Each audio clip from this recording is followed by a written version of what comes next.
تأثیر شگرف نوآوری‌ها و فناوری‌های دیجیتال در سال‌های اخیر صنایع و سازمان‌های بسیاری را متحول کرده است.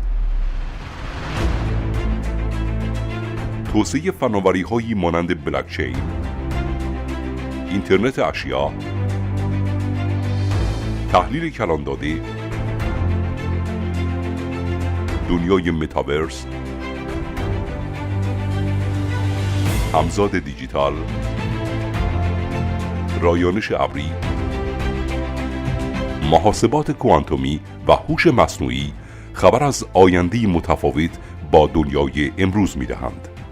آینده‌ای که همکنون وارد آن شده.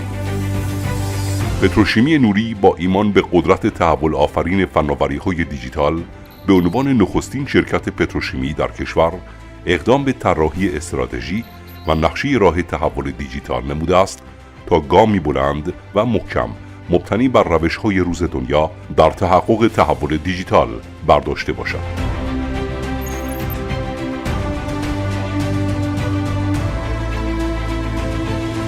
طراحی مبتنی بر پای مدل، تعیین بیش از 40 پروژه تحول،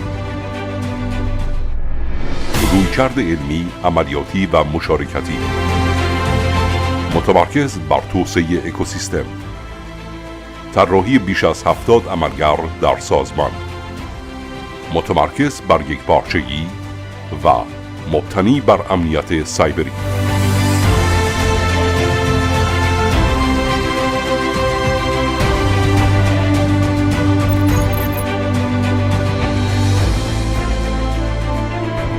ما برانیم شرکت پیشرو تحول دیجیتال در قاره آسیا باشیم. دوران تحول آغاز شده است.